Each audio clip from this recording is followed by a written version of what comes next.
if the car runs better, it does more, right? So clean it up, like give it better gas, take care of it, break it in, don't run it hard all the time. Like there's a lot of things that need to be done to take care of the car. Welcome to the podcast. How you doing? Good, thank you. How are you? I'm doing really well, and I want to start off talking about your story of how you got into racing. This is a really interesting one, and it involves your family looking for a hobby, and you and your sister and your parents think about getting a pontoon boat. That deal ends up falling through. You guys end up getting go-karts instead. Talk about that. That seems like a awfully big jump. So talk about what happened there. Yeah, well, I should send him a Christmas card for not calling back. But, really, we were just looking for something to do together as a family. My dad was a glazer, which meant he like did windows and installed windows and frames and things. And he just worked a lot. And so he was gone before we got up and he was home after we went to bed. So, it was something to do to spend time together as a family. So it was first boat, then go-karts. So one turned out to be a lot more expensive than the other. Did you guys end up getting the boat later on? No, no boat. No, there was no time. I mean, there was no time to do anything else other than racing once we started. Well, let's talk about your first time on that go-kart. How old are you at the time and talk about that experience and how that felt? Well, if we're talking about the very first time I was in a go-kart, that was when the cart had been built and my dad, like in his shop where he worked, because again, he was in construction essentially. So he was in a area where there was another building and a big parking lot, and the other company was an actual construction company, so there was like big semi trucks that would pull in, and like general construction manager trailers laying around, and it was really really big parking lot. And so we took the go-karts out, my sister and I, because it was Brooke, my sister, who really wanted to do it, not me. So she and I both did it at the beginning and set up little spray cans and WD-40 brake cleaner, whatever pop or soda we were drinking, I'm sure, and just drove around the go-karts in circles. And as we were going around, all of a sudden my brakes didn't work. And so I didn't know what to do because I'm 10 and I don't know what to do yet. And so I go straight instead of turning or spinning. And I just freak out and go straight. And I'm heading straight for a construction trailer that was, about yay high. And at the last second, I swerved and went head on into a concrete wall and, flew my arms back and it burned my jacket on the pipe and my bruising on my legs from the uprights for the steering column, and it was a mess. But that was the first time I was ever in a go-kart. And so my dad is all about like making sure that everything's the highest quality. So everything from, the best tires to the best helmets, no matter what price it was, to the best go-karts. And so before I even started racing, I was on my second go-kart because my dad was like, well, that one's now twisted, so we need to get you a new one that's not twisted. Were you wearing a helmet for that crash? Oh, yeah, yeah. Nice. Oh, yeah. And were you traumatized at all? Were you just, getting right back out there the next week, or did you need kind of a little bit of time and a pep talk to get back onto the go-kart, or what was that like? Nope. Just keep going. It didn't phase me. I don't know. I remember when I flipped a go-kart, it was a couple of years in. Yeah. And I flipped, like I drove over someone and then the cart flipped over, and my dad saw it and he came running out, and he, got there before the ambulance got there. And afterwards he told me, and I don't remember how I acted, so I'm just telling you what I remember him saying to me that day was that you're not invincible. You can get hurt. And so obviously that was, I would say that if I was to determine my sort of vibe after the flip, I was probably like, who cares? I'm fine. Let's go, So yeah, just get out there and go. And growing up in a small town in Illinois, was racing a big thing there, or was this, on the fringe? I mean, I think it was. I mean, I think the Midwest is like a known area for racing. Yeah. I don't think it's huge, but I mean, it's probably a little bigger in some southern areas. I mean, like when you go to somewhere like North Carolina, I mean, that's the home of NASCAR. Um, I think there's a lot of racing around there and in the South and dirt tracks and places like that. But, there was a go-kart track that was, I think it was about 45 minutes from our house. And how long did it take you to fall in love with the sport? Um, probably like half the season. Once I started winning, I started thinking about what I was going to go to college for. And I thought I'd go to college for engineering so I could work on my car when I was a race car driver. Turns out I didn't need to do that. Were you big on tinkering with the go-kart and playing with all the mechanics? No, not really. I mean, I learned how to do it, but it wasn't something that was of huge interest to me. Okay. So, how long into your career did it take you before you felt like this is something I'm really talented at and I can tell that I have a gift in this? I was winning and almost won the championship in my first year. So that was pretty good. And then I think it was probably when I was 14, which was a few years later, that I realized that you know, I was really good because I won like 30, I won like 30 some out of 40 some races that year. Like I won almost everything. And that was pretty good. So I was 14. I was 14. That was 1996. Coming up, you're winning all these races. Is there any other females in the sport with you? Not really. There was one once I got up to like a little bit of a higher level of go-karts, like the final phase of what I did in go-karting. There was another girl in it. Her name is Juliana. Um, she's from Canada. Um, you sound Canadian, right? So I'm from Ontario, yes. yeah, so Good ear. she was too.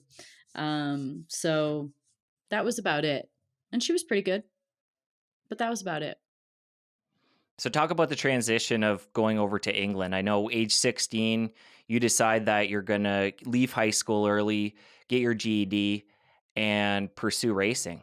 So talk about that transition and what that was like for somebody at such a young age to leave home and to enter this new chapter in a foreign country.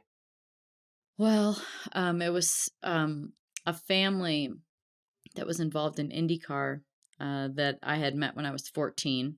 That year I did really well.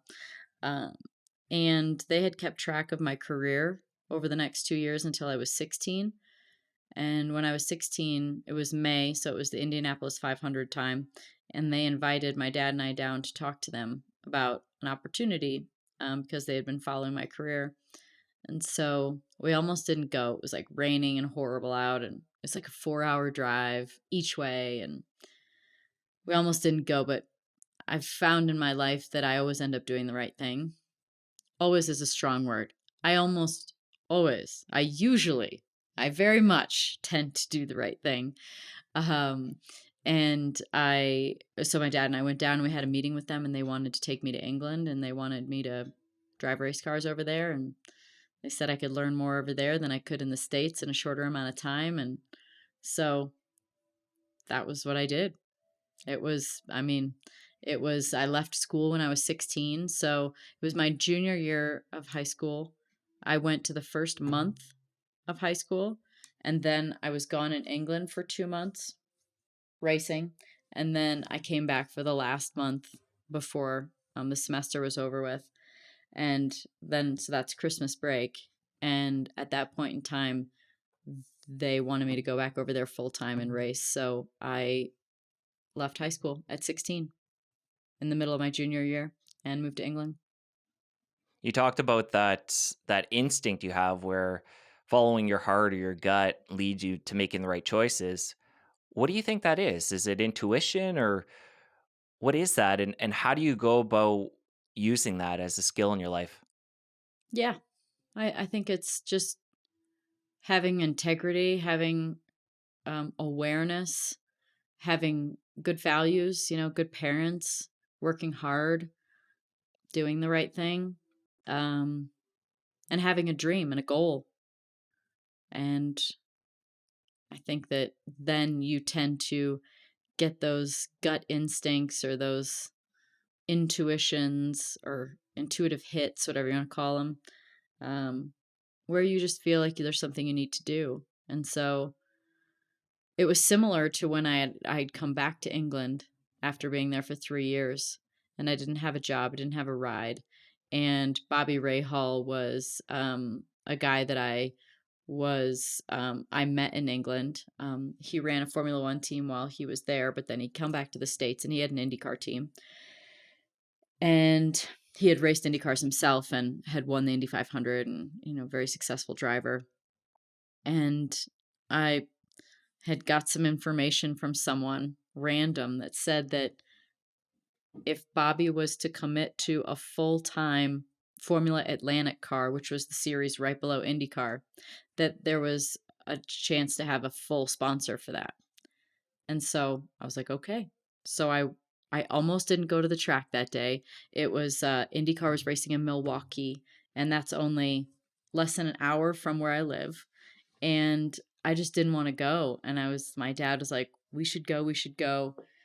And I said, I'm just sick of it. Like, we go walk around and there's nothing. Nobody ever says, drive my car or gives me a chance. And so he's like, we'll go for 1 hour and we'll come back. And I was like, okay. And so we went, and I think we were only there for 45 minutes. And I saw Bobby right away, went over. I told him exactly what I was told, and he said, okay. And so 2 weeks later, we went out to Laguna Seca to the next IndyCar race and signed a letter of intent that he was going to start a Formula Atlantic team. Wow. So, just to get this straight, you started out driving go-kart, went overseas, drove Formula 1, and now when you came back to the US, this new contract, that was for IndyCar? Close. I didn't drive Formula One. So that's the path. If you were to go to England, it's more of a path to go to Formula One, but I did not drive Formula One cars. I drove what was called a Formula Ford car, which is an open wheel car, a smaller open wheel car with no wings on it. Got it. Can you differentiate a little bit between all the different kinds of cars? Because you've had quite the transition over the years. And is that typical for a lot of race car drivers to, as they're progressing through the ranks and gaining skill and becoming better and better to kind of pivot and be able to drive different kinds of cars? Well, there's open wheel cars, which literally just means that the wheels are exposed and you can see the tire. That's an open wheel car. And then there's stock cars. So I didn't race stock cars until IndyCar, until I was done with open wheel cars, basically. So I did drive different cars, but they were all open wheel cars. So go karts, then Formula Vauxhall, then Formula Ford, then Formula Atlantic, then IndyCar, and so they didn't have wings until Formula Atlantic cars, and then Atlantic and Indy cars have wings. And then I drove stock cars, which, you know, look like a sedan. How typical is it for a racer to go from open wheel to closed wheel? Not very. Why did you make that transition? Talk about what was happening in your career at that point and what made you, make the switch. I just wasn't having as much fun. Wasn't enjoying the racing as much. We had gone from a lot more ovals to a lot more road courses, and while that's what I grew up doing, road course racing, I I just didn't feel like I had as much fun. So NASCAR is all ovals pretty much, except for a couple of road courses. So IndyCar had started out with mostly ovals, and I just found to like it, even though it's not what I had come from doing a lot of. I just came to like it, and so I don't know, just wasn't having as much fun. So looking for something new.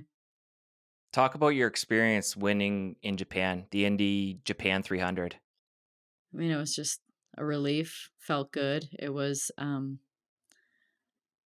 something that, I mean, in my first year in 2005, so I won in 2008. In 2005, my third race was I can't remember if the Indy 500 was the fourth or fifth race that year. But the race before the Indy 500 was the Indy Japan. And I qualified on the front row. I almost qualified on the pole, and I finished fourth. So that was like my third or fourth IndyCar race. And then the next race was the Indy 500. And so I almost qualified on the pole. I almost won the race. And then even in 2007, I had a really good year that year too. I qualified up front a lot and ran really well, but just didn't get the break.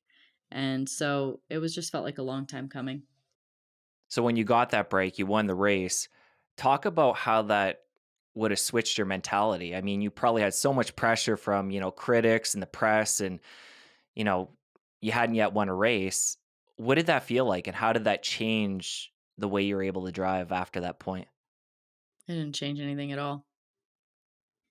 In fact, it was Brian Herta, who was another IndyCar driver. I remember he told me before I won, he's like, one day you're just going to be doing what you normally do and you're going to win. And I was like, And that's what happened that day. Just doing what I normally do. And I won. So, it didn't change anything. I actually thought it would change the marketing side of things a lot more. Like I would have more endorsements and things like that. Uh, but it didn't. It didn't really go crazy in that department. I would say, in my career, I mean, other than my first Indy 500, I wouldn't say there was like one thing in particular that happened, whether it's winning in Japan or qualifying on the pole for the Daytona 500 or whatever it was. It wasn't like any one of them was some significant jump. It seemed like I just kept getting more popular over time. It's just not, I came on the scene really hard with the Indy 500 in 2005, and then from there it was just steady. And to this day, correct me if I'm wrong, but you're the only female that's won a professional IndyCar race, correct? Yeah. hmm Any females win any races that are professional, like NASCAR or Formula One, or are you the only one? Some like lower level feeder series that get you to IndyCar or get you to NASCAR. Um, But not at the very top. no. What does that feel like to you to, be sitting there and have that accomplishment? And again, you're not even 40 years old and you've accomplished this.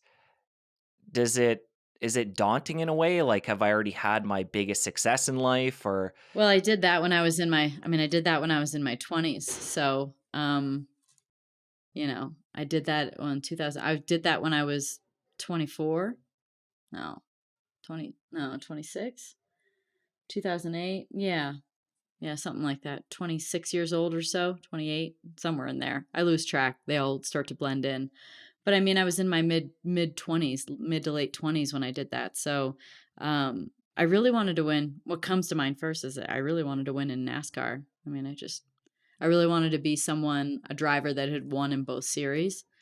And still to today, I think my favorite statistic is that I'm like one of, I don't know, 14 drivers that have led the Indy 500 and the Daytona 500, which I think is cool, because, it's cool to have any kind of records, but when it is genderless, that always feels nice. It's not like I shy away from being a girl at all. I'm not at all, but it's, I don't have as many of those records that are not about being a girl. I'm curious, talk about the feeling you have though when you win that race. You're this is going back a lot of years, I know. And then how does like having that success and feeling that emotion and overcoming that challenge at such a young age, will anything compare in that same way afterwards? Because that's the height of what your passion and what you do in the world. Like, is there anything Compare like what you're compare doing in what these way? days? Like things you're doing these days? Like how does because But what do you that mean? seems to me Do you mean like difficulty or do you mean like feeling of accomplishment? Like what aspect of it are you asking, could I ever achieve that again? that's a What are good you question. curious That's on? a good question because I was thinking more of a general sense, like the high you had of winning that, the feeling, the sense of accomplishment. Is that Okay. something you've experienced since, or do you think like there's anything in your day to day life that Yeah, it sure. compares to that, or is it just different?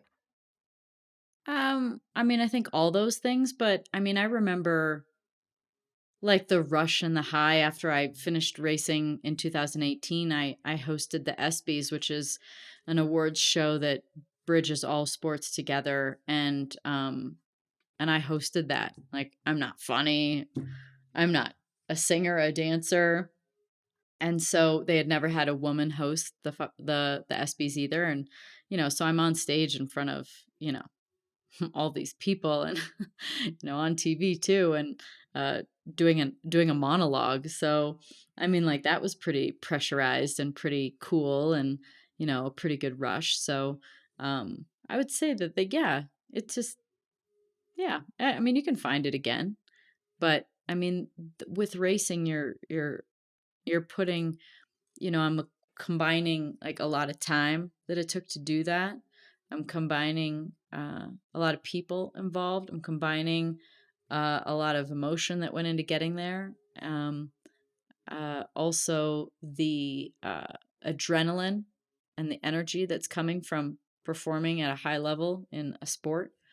Um, and so, yeah, you're putting all that together, and that's a harder combination than some things. I can imagine the focus too, being in that car for hours and being focused on the road and of everything that's happening. That seems like a really unique situation that you might not be put in again. Yeah. Well, not that specific one, but I mean, definitely the driving 200 plus miles an hour is a unique element. Most definitely. Talk about coming up. Did you have any mentors, people that you were looking up to that kind of help you navigate, you know, coming from go-karting all the way to the top? I had people help me, but I was never the kind of person that really had idols and role models and mentors. I'm kind of like a if I believe it kind of thing, I can achieve it. And I mean, it doesn't mean that people didn't help me for sure, but it was just kind of along the way. Like, it wasn't like I sought these people out or like felt like I needed to like lean on someone. It was just like, okay, I've come to this team or I've come to this level and who's going to give me a ride? And then, okay, how do I best do this? And like, do you have some tips for me? And it wasn't a matter of, having some deep meaning, like evaluation of where I was at or where I was going and what I was doing. It was really just learning from people along the way. But I mean, definitely the people that gave me, the person that gave me the biggest chance was Bobby Rahal. I mean, just to be back from England at 21 years old and have no ride, and for him to just take that chance and take that risk on me. He said everyone thought he was crazy, and I didn't know that until more recently. And so after he said that, I was like, man, I'm so glad that worked out because I liked that he looked smart, Everybody thought he was crazy. Talk about the support from your parents along the way. It sounds like they're really supportive, getting you guys the go-karts in the beginning and then letting you, leave high school early and travel overseas. And how involved were they along the whole thing coming up from the bottom? Yeah, they were. They were definitely. I mean, everything from financial support to emotional support. I mean, we had sponsors, but it's still expensive to live in another place. And eventually, at the end, they did have to put in some money too for the racing, which is, a lot of money they put in, especially for just having a regular job and um, so but they were also emotionally supportive. They really believed in me, you know, and supportive, and yeah. Yeah, they played a huge role. And when you were over in Europe there as a teen, did they come across and watch you race at all? Or was it more just, you know, calling in and telling them how it went after the race? Or did they physically come out and watch you? They'd each come like once while I was over there, once a year. And what was that like having them in the crowd, showing them all the time and energy that you guys had invested into this talent that you had Mhm. was paying off and you were, starting Yeah. to work your way up. That's okay. I mean, my parents had all been there for, the 7 years that I raced go-karts before I moved over there, so it was normal. Um, I do remember the one of like the best thing that happened while I was over there is this race called the Formula Ford Festival, and there's it's where they have all the Formula 4 drivers from all over Europe. So they were coming from Germany and France and Spain and Italy and all over the place because they'd run this series in other countries. And they come together in England at this track called Brands Hatch. And there was over 100 entries. And I mean, it was just, I mean, hard enough to make the feature, which probably had 20 some cars in it. So I remember my mom was there with me, and I was having fun. Like, I just was in a good mood. I had support next to me and someone to hang out with. And um, I just remember I was really happy, like having a fun weekend. And I had a great weekend. Um, I finished second, which is the highest for an American. Definitely the highest for a girl, but highest for an American ever. And and I just remember thinking there's something to this, like, comfort of family and being in a good mood and having good people around me, which is really what made me open to coming back to the States and not staying over, because I'm a bit, you know, stubborn. So if I set my mind to something, I see it through. And so I wanted to race Formula One cars, and anything less would have been a failure to me. So but I realized that it wasn't possible to be successful at the level that I wanted to without more support and more creature comforts and stupid things like breakfast in the morning. Like, in England, there's no breakfast in the morning, and just the weather is just crap, and all those things just made me realize that it was hard to do well because I wasn't in the right state of mind. I wasn't in the right emotional state. And so I came back to the States when I was 19, and I was okay with that.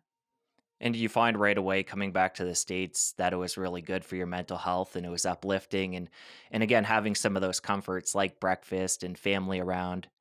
How Hmm. did that feel? Yeah, I mean, just good, just more comfortable, more familiar.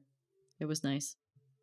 Talk about getting into health and wellness. Did this happen early on within your racing days? Or I know there's a story 2016, which I want to eventually get to when you ended up coming up with your plan and we're gonna dig deep into that in a little bit here.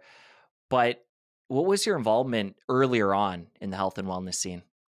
Well, with racing, I needed to be strong. So, I mean, go-karts, I mean, those tires were sticky and the tracks were hot. And, like, I mean, tires would, like, stick to the track. It was so hot and they were so sticky. Like, that's how much grip there was.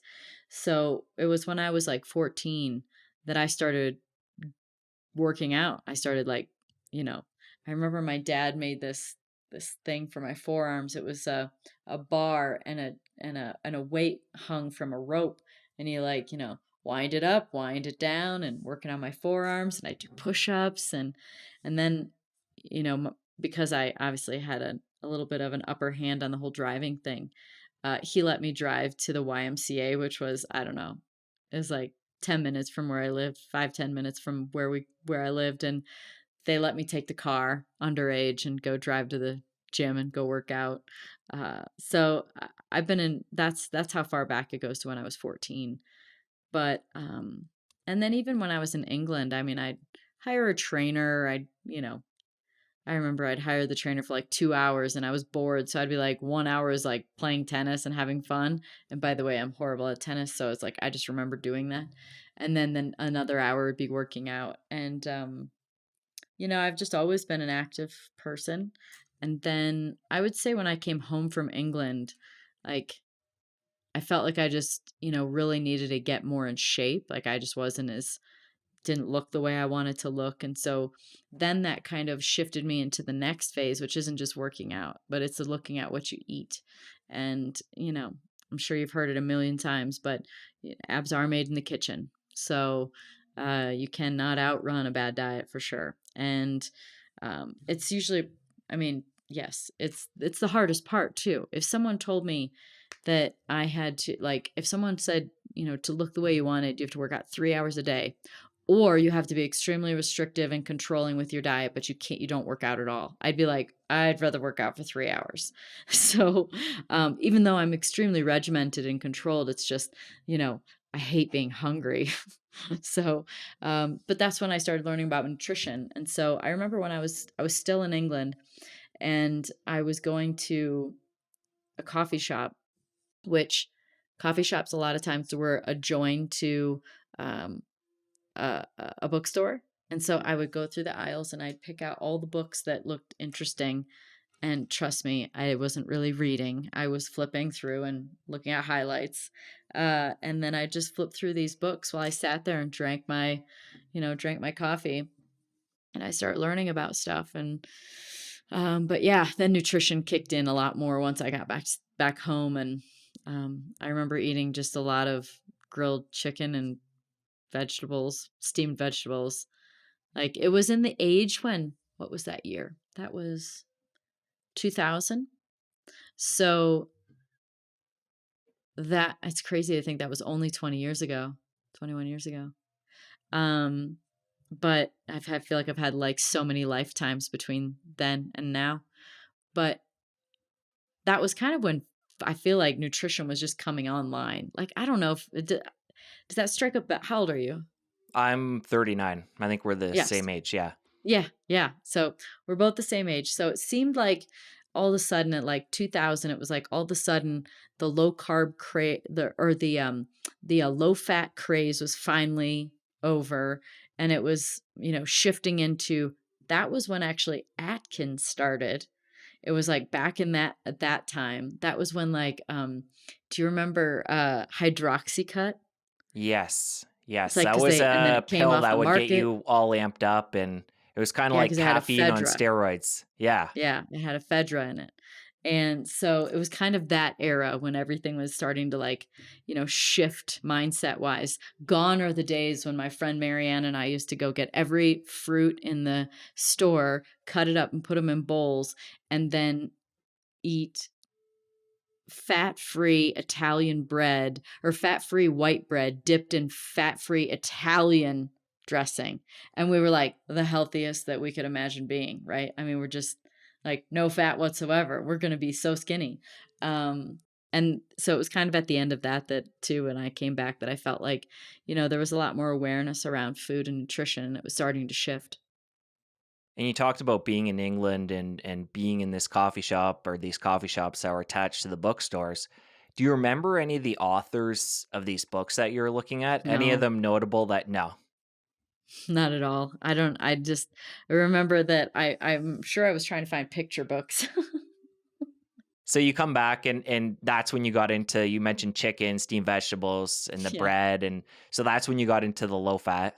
The bread was before England, but Got the it. but that was like but the chicken and the steamed vegetables was kind of, the new phase from being in that low fat craze phase.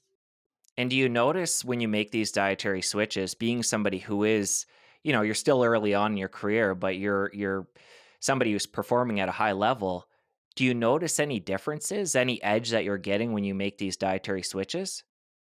No.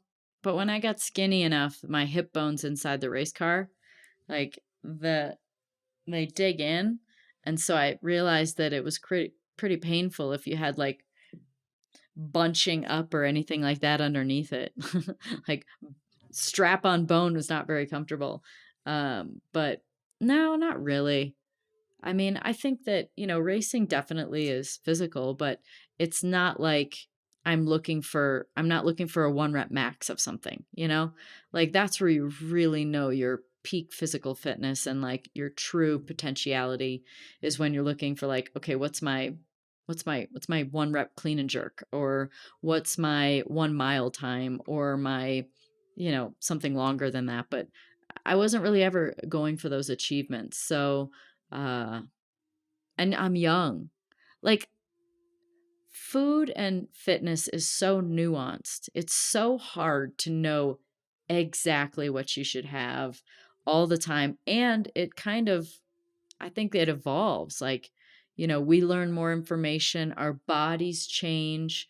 Um, I've been doing a lot of like, I've been like a lab rat. I've been getting my blood drawn for all kinds of different things these days, just checking on them and, realizing certain things like, oh man, I'm low in vitamin D. What the heck? I don't even wear sunscreen and I am outside all the time. So, these things just come and go. Like, I've recently found out that like having thyroid issues and low thyroid, and I'm like, wow, like your body changes too. And so you never just it's never just like one thing. It's always evolving and growing. And I think that's the fun thing about nutrition and fitness. But definitely nutrition is that we're always coming online to more things. I always say that, back in the day it was like flax and then all of a sudden it was chia seeds. And I always say like, what's going to be the new chia seed, right? So, I mean, there's always going to be something new that we find from that we can make, create, or find in another country. There's lots of stuff. I mean, now are the days, like I've been doing it for a long time, but like I take adaptogens every day, I mean, those things that's kind of hitting mainstream and finding its way into, cookies and smoothies and all these things. I've been taking it for a long, long time. So I do always feel like I have a little bit of a leading edge on the fitness or on the food game. But yeah, it wasn't probably, I'm fast forwarding through a lot, but probably not until I quit dairy and gluten back in 2013 that I noticed like a really significant shift in how I felt and then how I looked. What was the big pivot point at 2013 getting rid of dairy and gluten? What was that for you? Something you watched or read or I did a food sensitivity test. got it? What other things came up on that? Everything I ate. So eggs, all dairies, um, gluten, all kinds of stuff. I wouldn't let that damn test tell me I couldn't eat bananas and lemons, though. I was like, ain't nobody gonna tell me I can't eat a lemon or have lemon in something, um, but, um, but dairy and gluten were the really big ones. And so that cut out all the insensitivities that showed up on the test. And then years after that, I went paleo. And so then it was no grains, no beans, and I pretty much cut out any kind of really sugar other than maple syrup, honey, or coconut sugar for your baking, because baking stuff is just like you just kind of have to have coconut sugar. I'm in the same boat as you with sugars. So I can see how in racing, diet would make a big difference, like being able to focus, having the energy for a long race. But when it comes to fitness and being fit, how big of a role would that play? Like people that are, racing at a professional level, your colleagues at the time, how much does that matter being physically fit to be competitive? Yeah, it matters a lot. I mean, because focus is so important that when the body goes, the focus goes because it's distracted. And I'm sure there's chemical and hormonal things happening too. So it is really, really important. Let's talk about adaptogens. You brought those up. Mhm. Something I'm a big fan of as well. What are you What do you taking? take? Well, No, let's what do start you with take? you. Okay. And then All right, we'll I'm the get to me rest. after. But yeah, talk about what you're Okay. taking and how you go about taking them because they can be in capsules, teas, tinctures, lots of different ways we Yeah. can go about getting them in. Yeah. It's kind of I've had a shift recently, in doing some of my own sort of lab work and some things that I'm dealing with as I get older, like shifting my adaptogens. I would just take like 15 of them. I mean, all the mushrooms. We had cordyceps, reishi, lion's mane, uh, chaga. Uh, then it was like, I mean, I had Shizandra, rhodiola, Romania, uh, Shilajit, Maca. Um, I'm gonna forget them because there's so many of them. But I would just take them all and put them all into one bin, mix it up, and then I just scoop it. And every day I just put it in. If I made chia pudding, I just put a big scoop in the chia pudding. If I had a smoothie, put it in the smoothie. If I had some kind of anything that it blends into, right? Yogurts, plant-based yogurts. And now I'm down to, and this is a recent shift, to just the mushrooms in the morning. So chaga, lion's mane, reishi, cordyceps. I think that's about it. And then, in the afternoon, ashwagandha and rhodiola for a little bit of clarity, a little bit of sharpness, mental energy. And that's about it. That's quite a bit. I'm a fan of most of those as well. Another one I'll throw on top of that, which is one of my favorites, is Tulsi or holy basil. Have you heard of that Oh, one? I don't, yeah, I have not taken that. But you know of it. How do you take it? For me, I prefer to make a tea out of it. I'll make a really Mhm. strong tea. And for me, I like to take that one at night because I feel really grounded and it kind of like makes me really present and grounded. And there's not a lot Mm, of things, I always say this, there's not a lot of things other than like caffeine where when you take it, you can feel it. But when you have Tulsi, at least my body chemistry and the way I work with it, and I've heard this from others as well, it's just so calming. It's one mm, I would recommend giving a try and see if it works for you too. that's nice. You know, another supplement that I also take is, I work with this company named Beam, and they have a nano CBD, and they after they just had sort of, they had a tincture, like an oil and a salve to rub on your skin, kind of acted like an arnica, but better in my opinion. And a couple other products, and then they branched out into adaptogens. So they have like a clarity, like a daytime, that has ashwagandha and rhodiola and nano CBD, but then they also have one called Dream, which is has the nano CBD, but then it has like L-theanine, magnesium, uh, uh, um, hello, melatonin.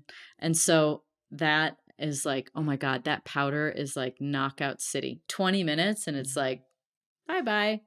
So I take so I also take a nano CBD too sometimes. Nice. Sounds incredible.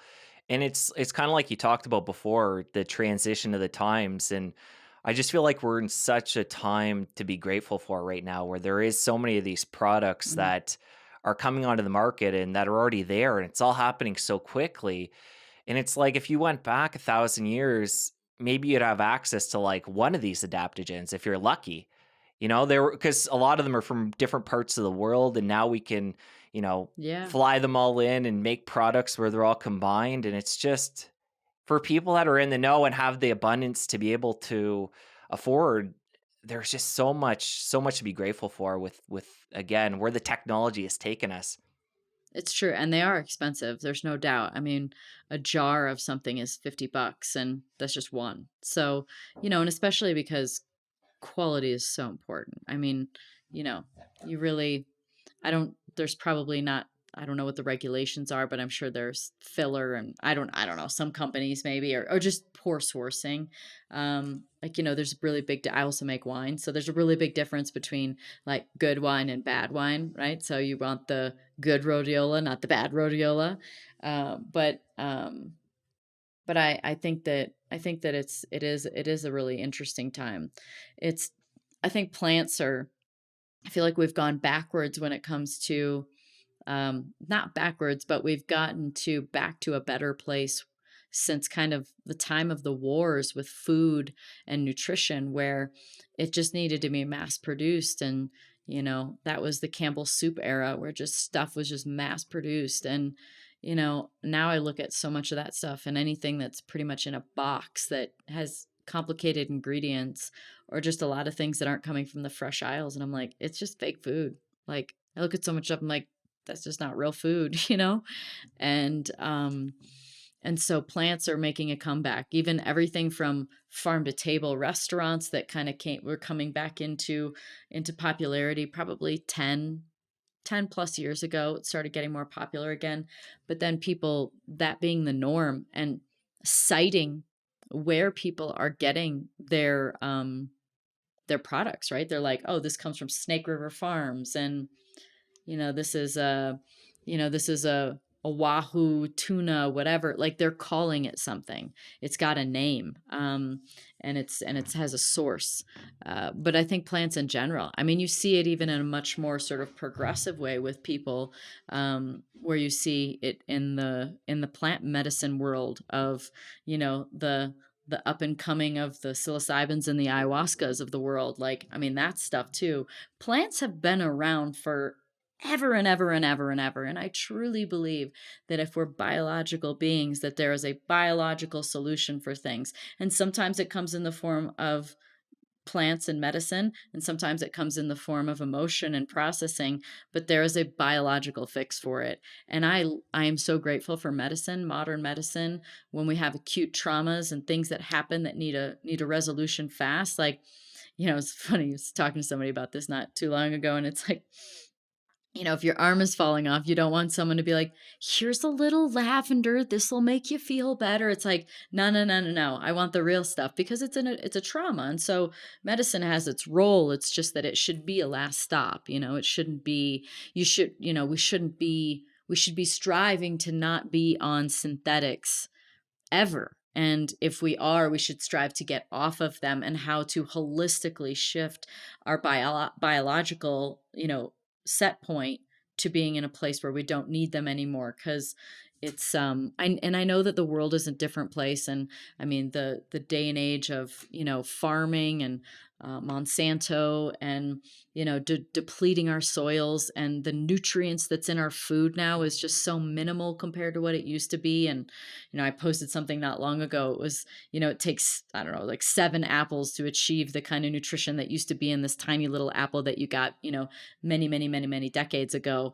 It's like, we're consuming so much filler or sugar or water just to get to the same nutrient value. So, we do need some supplementation here and there.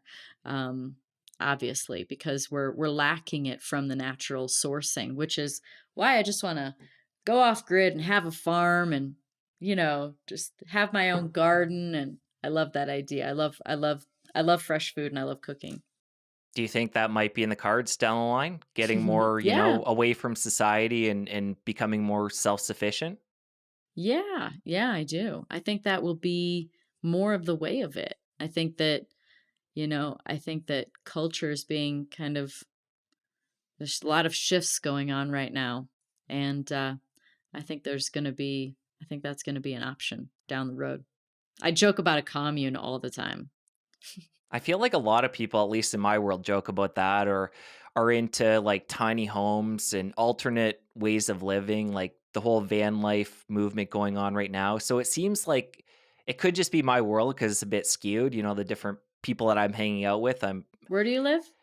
I'm in Ontario, but even just like in the online world, the people that I interact with are alternative thinkers. But it seems like these alternative ways of living are gaining a lot of popularity in recent years. And it's like that might say something about where everything's gone and people are kind of hunting for a simpler life and getting back to the elements. Yeah, I think so.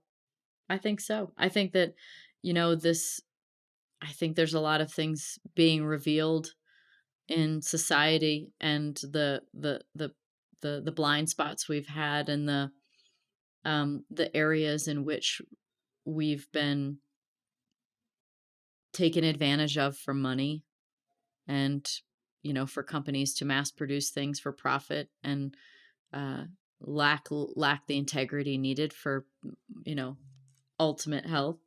I think that people are waking up. People are realizing more of what's going on. And I say waking up, and I have a podcast myself, and that's really the point of it, is to have interesting conversations about everything, from, because I've talked to somebody like Zach Bush about you know the state of the soil and agriculture, and what's happening out there, and our biosphere, and outside and inside, and how that looks. And he's a scientist. So I've had those conversations with people, and I just hope that it gives people a little bit of a wake up call, that you know essentially we, the masses, are the power, um, because it's our participation that keeps things going. If you don't participate, it doesn't exist. Like, I promise you, if you stop buying the newspaper, it won't exist. If you stop watching Fox or CNN, I have to say both of them because who cares? You know, you gotta cover all your bases. If you stop watching it, it goes away. It lives off of ads. So, you know, all that stuff. If you stop buying conventional produce and only buy organic, then conventional goes away, right? Like, I mean, it's just how it works. So, you know, it's all about making our own internal shifts for ourselves. And I get that there's, you know, there's power in people kind of getting out there and doing things, but it really is going to come from within each and every one of us making decisions to do things differently for ourselves. And then our self becomes the collective. Well, I think a big part of all this is the internet and having this tool now where different conversations can be had. You mentioned the newspaper, and before it was like we had these different media outlets where they decided what we would the information we take in. And now there's people, you mentioned your podcast, this show is very similar, where we're bringing to light different ideas and they can spread so easily on the internet and people can share them. And even if, the least thing our show could do, like your podcast or mine, if somebody's listening, is to hopefully get somebody to, you know, poke a hole in the veil, and then maybe they can go and grab a book and do more research and begin to educate themselves because the information's out there. And again, I just think the internet is just so powerful. The time we're in right now where everything can spread. So health has a sort of quick correlation with food and fitness, but when I say health outside of those things, what do you think about? Outside of those things, I think of community, taking time to, spend time by myself to think and to be. So kind of both ends of the spectrum there, I guess. Um, yeah, community is huge. So I guess I'm on community and Mhm. self, but there's a lot of different things. I guess Mhm. what other ones come to your mind? Give me a sec here to kind of ponder that a bit. Yeah, I mean, I think that there's just so many aspects that we haven't really gone into as much as a society, right? We everything from, you know, I'm a really big fan of science. Like, I'm a really big fan. I was about to say science, and I'm like, gosh, I'm not a great science person. Like, math is not my thing, and there's some math and science, but I love quantum physics. And so the nature of reality is really interesting to me because I think ultimately it all leads to if we know what we are, we know how to operate in this dimension. And so, we know the power of our thoughts. We start to learn the power of our intentions, the power of our feelings, the power of meditation or a prayer. Like, we start to learn what's going on in the quantum, which is just the stuff we can't see, which is so much. The stuff we can't see, we can't hear, all of that. Like, it's all there. Our the spectrum is really wide, and our window as humans is really, really small. So, I mean, it shouldn't be such a mystery. I mean, we have animals on this planet that use sonar and things like that to, track down their meals, and we've got other things on this planet using different areas of those spectrums, right here on Earth, but it's all out there. And so I'm a big fan of quantum physics and understanding the nature of reality, because I think that when we know what we are and we know what we're dealing with in this realm and this dimension, we know how to best optimize it and what to do and where we're going and why we're doing it. So to me, that is part of health, is just understanding more of the scope of things. Um, I like, like that. imagine if you thought you could literally, like, think yourself out of an illness. Imagine if, I mean, these things are real. Like, think yourself, what if you could think yourself being thin? I mean, there's plenty of studies done where people visualize contracting a muscle and base it off of someone who actually goes and does it, and the results are remarkable. Like, the way what we can do with our mind is crazy.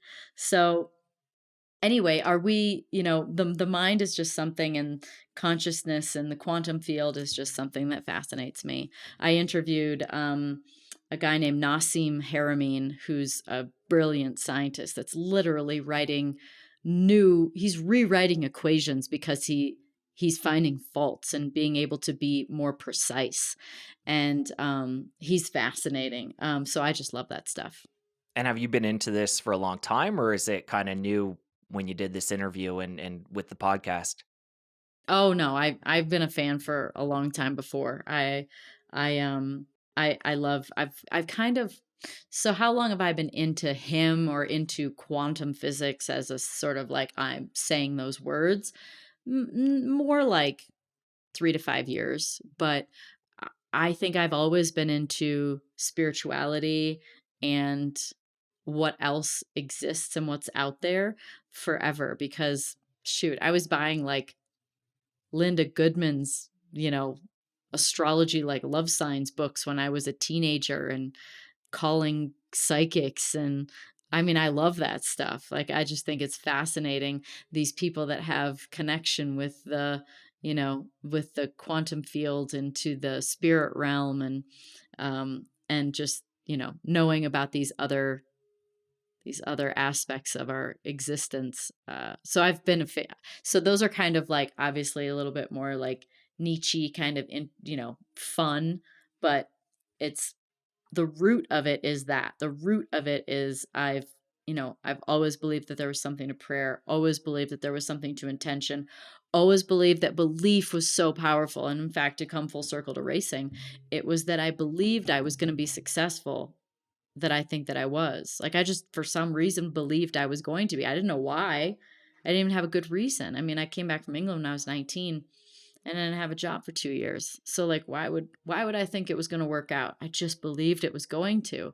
And so the power of the mind is something that has always been in the forefront for me. And then the sort of spirit realm. And do you think you got part of that from your parents or your sister, or anybody in your family? The spiritual aspect? Or was that just something you Um, kind of, found your way into on your own?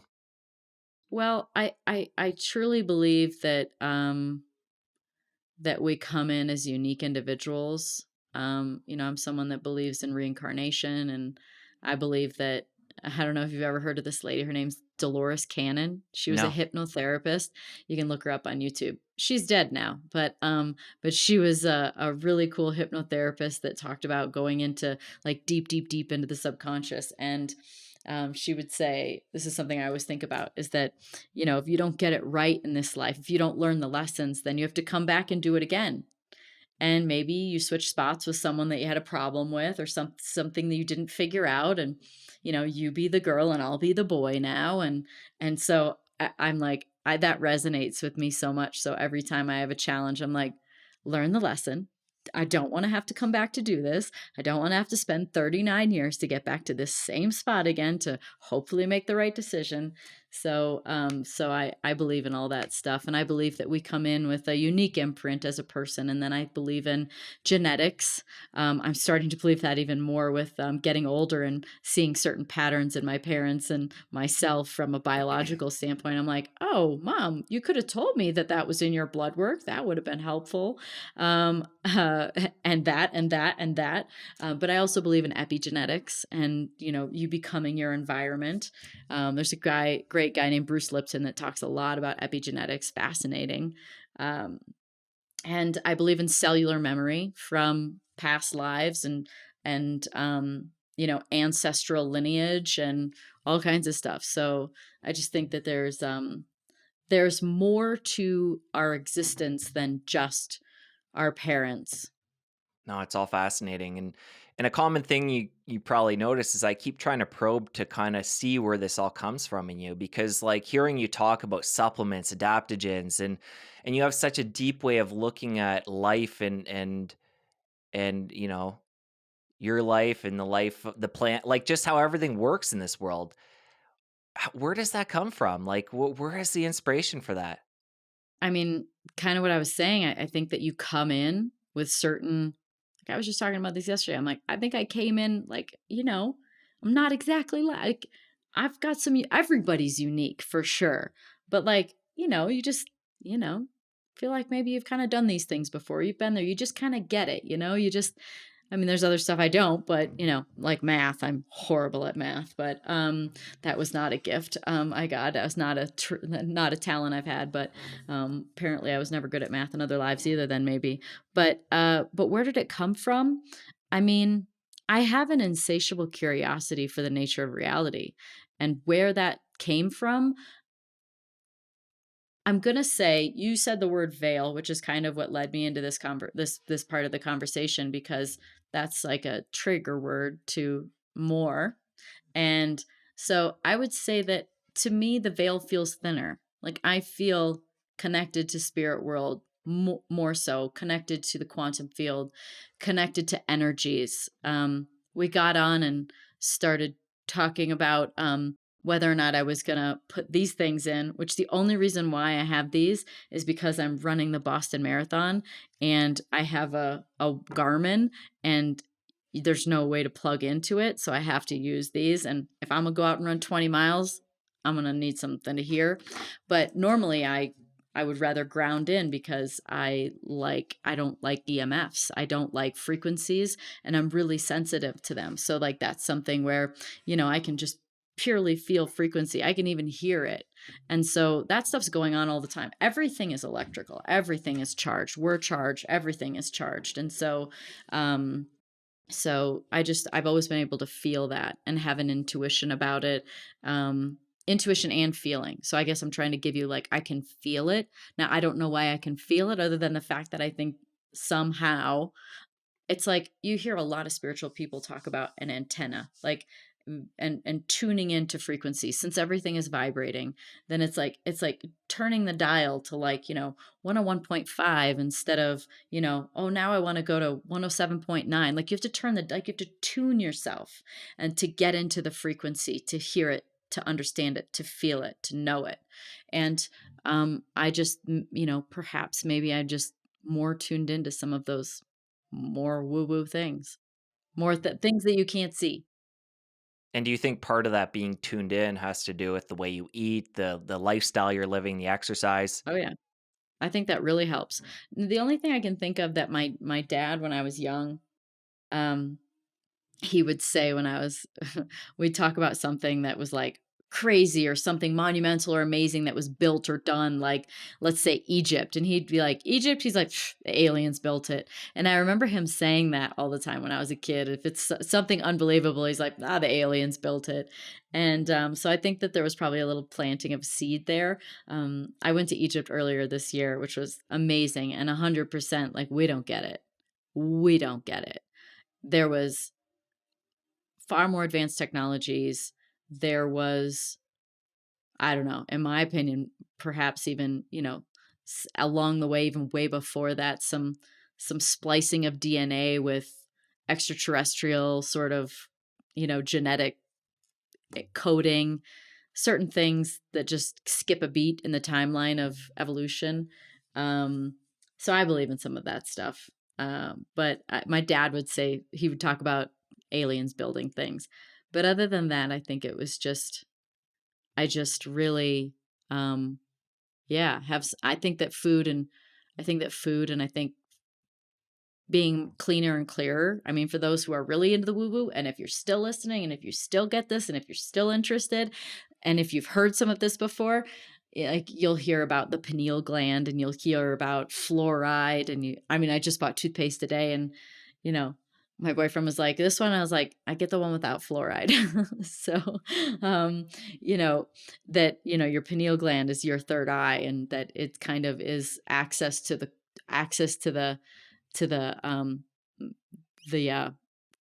astral realm or the spirit realm. So I think that there are things that you can do to uh, be clearer and cleaner. I mean, if the car runs better, it does more, right?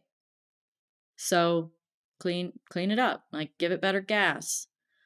Take care of it, break it in, don't run it hard all the time. Like there's a lot of things that need to be done to take care of the car so that it has more potential and more range. And so, yeah, I definitely think that food and I mean, it's a plant, right? So I talked earlier about other plants. Like there are other plants that do actually take you into those realms and take you to places that you've never seen or been. And so yeah, I mean, it's all part of it. I like that you brought in the car analogy and that you talked about the toothpaste as well, because again, you talked about other aspects earlier besides diet and exercise. And I think something a lot of people don't think about is some of these different products they're using on their body or in their body, like toothpaste and deodorant and creams and stuff like that. And again, using that car analogy, it's like you want to use in and on your vehicle the best stuff possible. So all that stuff matters. Yeah, I just for the first time ever, and everybody's so surprised.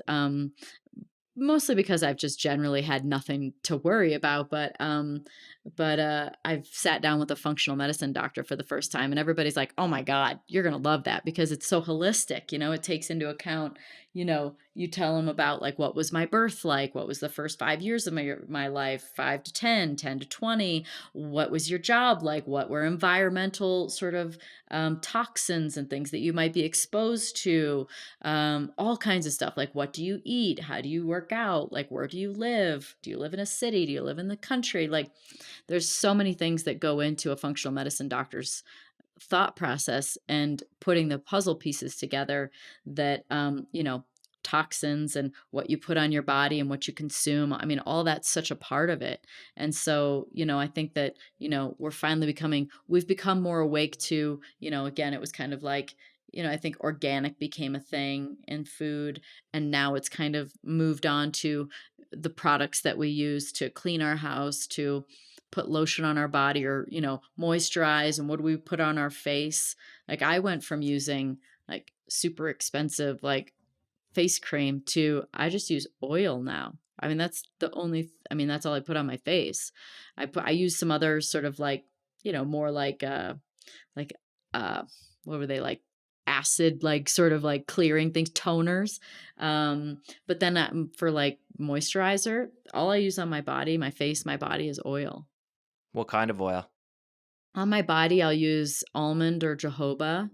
And then on my face, it's usually some kind of variety of an almond oil with some maybe other essential oils. But it's usually pretty simple. Talk about the transition. You went so deep into racing and were so successful in that realm. And at a relatively early age, you retired, I think it was 2018.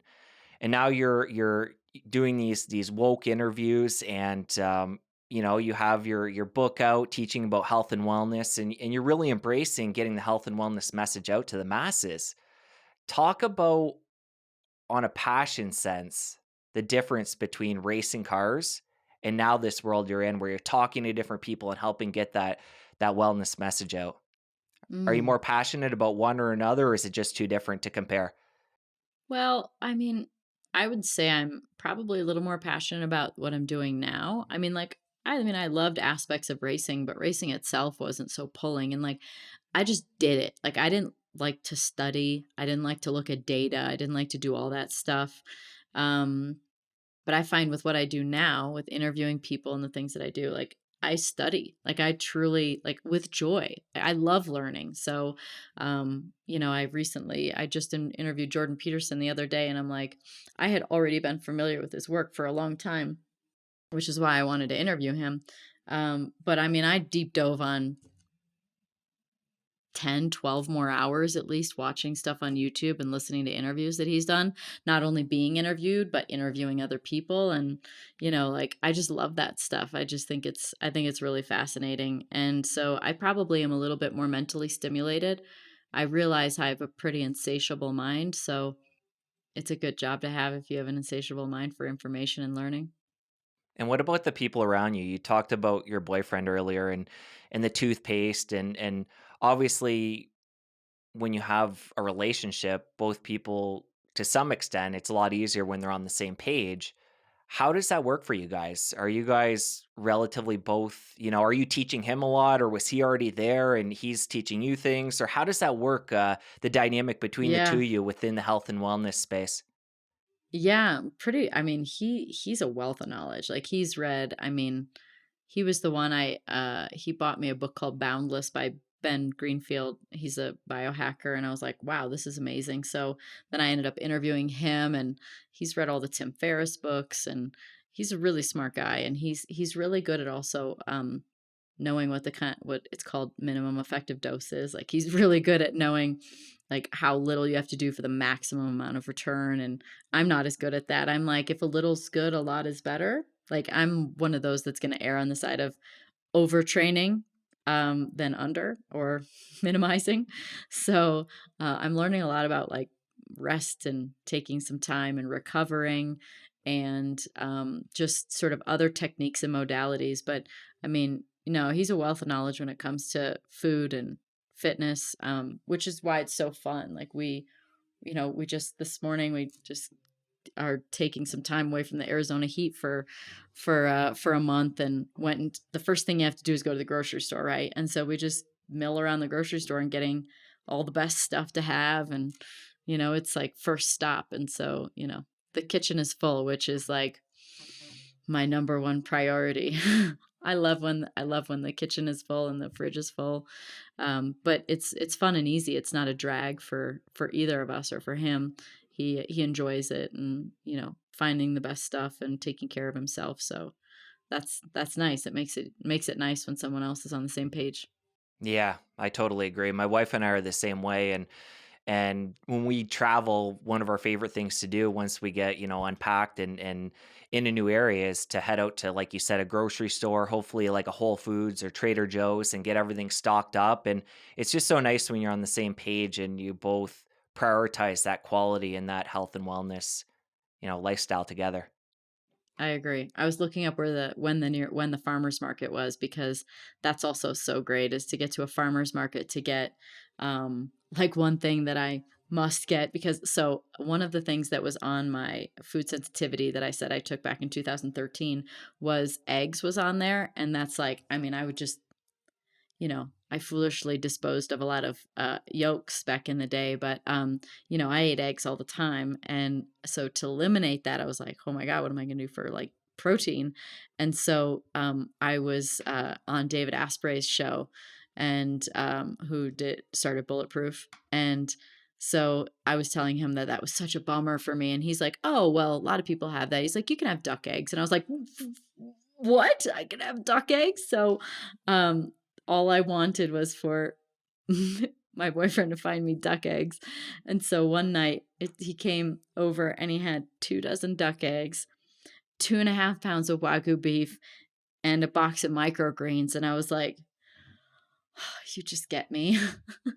And so farmers markets have those kinds of things. They have locally sourced stuff. They have, high quality ingredients and, well kept. And, here's the thing sometimes too is like, yes, organic is definitely important, but there's certification processes that go into that. I mean, my wine that I make in Napa Valley is organic, but like it was 3 years before you can get certified and it costs money. And so, there's a lot of places, like a lot of local places that will, also be organic or mostly organic that are, locally grown and taken care of really well. I also believe that, intention is so important too with food and taking care of the garden, then taking care of the food and putting love into it.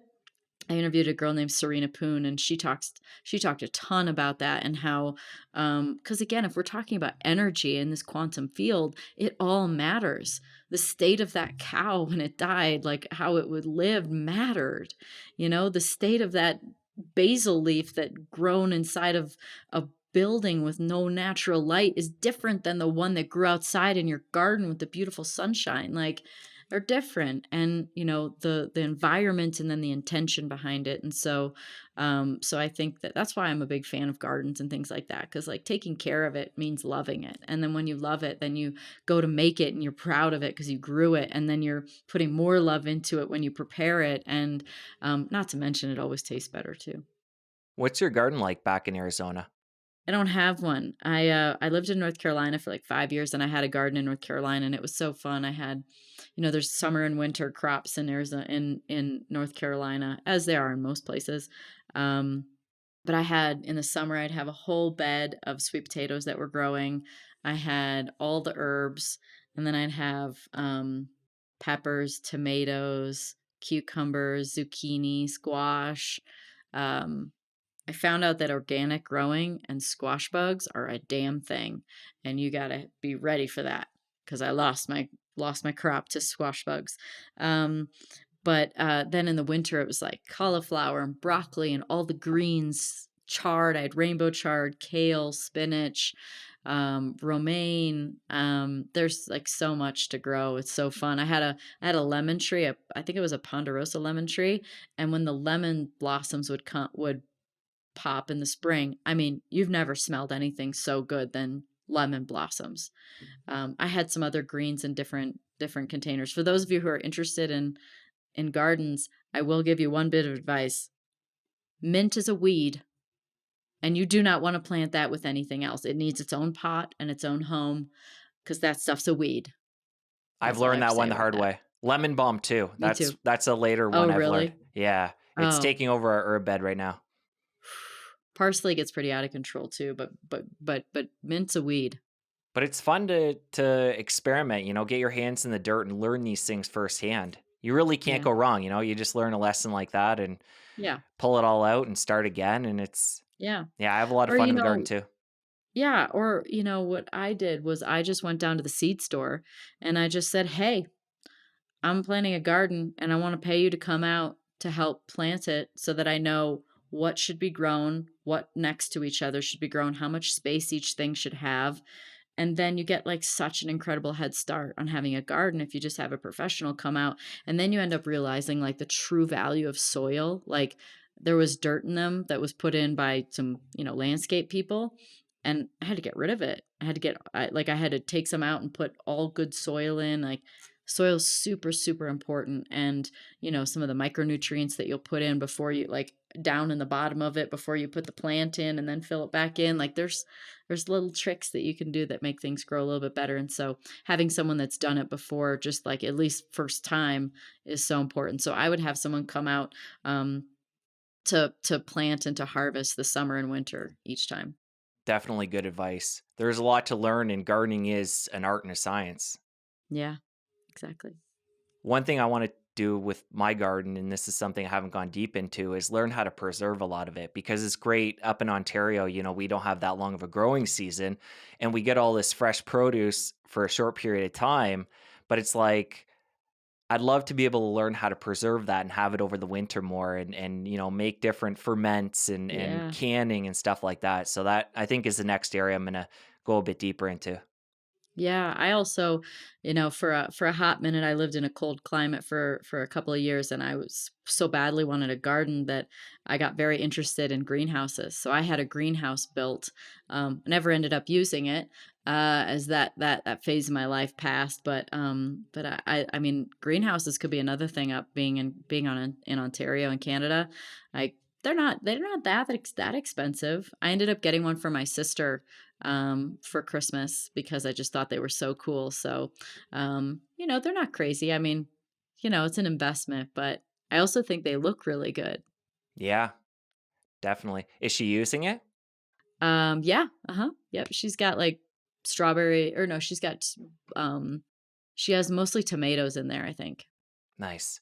Well, Danica, Yeah. before I let you go, I just want to bring something up that I quickly brought up before and we didn't end up really hashing into. And Sure. this is 2016 when your health took a turn. You went through IVF at the time and you had to, take different hormones as part of that process. Sure. Hmm. And you talk about in your book how that led to you putting on weight. You weren't really changing anything with your diet or lifestyle and you put on weight, which led to coming up with the principles that you share in this book. So talk about that because this could be something other people are going through and Yeah. I'm curious how you went about well, I've read it, so I know, but I wanted you to share how you went about, overcoming that. Yeah, this was, I think it was the end of 15 I did that. So in 2016, they were like, oh, you have one cycle and then all of a sudden everything will go back to normal. And a couple cycles went by and I was like, ain't nothing normal. Like, I'm like, I think I just gained like 5 regular pounds, like a real, like this is real. Like, I got to do something with this. And I'm only 5'1". So, I noticed. And so that was when I also realized that hormones were a real thing. And I was like, huh. So I shifted to a paleo diet and I started doing little supplemental extra interval workouts on top of some, HIIT workouts and CrossFit style workouts. So I kind of just like bumped things up and I shifted the diet a little bit. And all of a sudden, like a month went by and I was like, wow, that worked. And so that's what led me to writing the book. And, part of that, was just, I think the best things come from when you've experienced them yourself. And that, go with your intuition. I've had some other things go on recently. I haven't shared it with anyone, and I plan to probably do like a solo podcast at least about it because it's been a lot of time spent around it. But with hormones, I remember having another shift in 2018 and then another one in this past year, and like where my body just changed and like, I gained a little weight and I'm like, where'd that come from? And I'm very consistent and I'm very, very regimented. And again, I err on the side of overtraining, which I've learned has its downside. So I'm starting to learn about, taking care of the car and not running it at like, 12,000 RPM all the time. But hormones are a real thing. And so I had suspected something was up and sure enough it was. And so like my thyroid is low and I've fairly low on testosterone and there's some other things too. And I'm like, wow, this is just so fascinating. So I've gone back in, I've got all the tests going on after I talked to Ben Greenfield, the biohacker. I also am fascinated with food and nutrition. And with fitness. So I'm like, I just want someone to tell me like what to eat, when to eat it, how to work out, when to work out. Just can someone just like do some kind of tests that would know these things? And so he sent like 6 tests that I should get. And so I've recently done them, and they are all the things. They are urine, stool. Dude, if anyone's ever done a stool test, respect, because it's the most disgusting thing I've ever done. And then there's been multiple blood tests and, saliva and all the rest of it. And so I've got all these tests on. Some of them have come through, but they're all kind of in the process. So it's so interesting to learn about yourself. And so I guess what I would say is that for someone out there that has an intuition that something's off or something's changed without a lot of reason, that can be quantified in your lifestyle or what's your fitness or your food, this is probably could be something else going on, and it might be a product of doing something in your daily life that has maybe worn you down in some way, but it'll show up in markers, it'll show up in testing. And so I would just say that there's no harm in getting these tests. I mean, if you have the means to do it, and it takes a little bit of time, but generally if you have the means, and especially if you're going through a general practitioner doctor. I mean, a lot of that stuff gets covered with insurance, and so just check it out. Like, there's no point in being in misery or being confused why you can't lose weight or why certain things are happening or why you gained weight or why you feel super tired or why you feel off in any way. There's probably a reason that can be learned through testing. Um, so, diagnose the car. Well, this reminds me of what we got into earlier, where because of where we're at, in the world with technology these days, we have access to all these amazing supplements and quality foods and different things. The testing is also in that same realm where for people that know about it and have the means, it's powerful stuff. Yeah. And I've done a lot of that testing too. And I'll be curious to hear down the line once you get all your results and what comes of that. So maybe we can do another chat down the line. And other than that, Danica, this was a lot of fun. And other than listeners getting a copy of your book, Pretty Intense, how can they connect with you after the show? Well, I'm gonna have the Pretty Intense podcast that, a show comes out every single Thursday. We also load them on YouTube so you can check them out and watch them because we record them all. So many are Zoom now, but that's okay. And then on Instagram, Twitter, it's just my name, Danica Patrick. And if you love wine, which, is also very good for you, everything in moderation.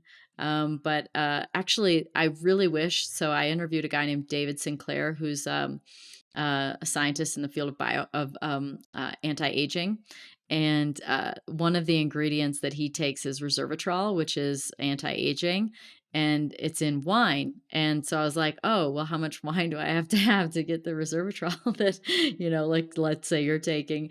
And it's something that you really can't achieve in a day. And I was like, "Oh, that's a bummer." But there's good ingredients in wine. It's in red wine. So I make two different wines. One is Somnium. It's in Napa Valley.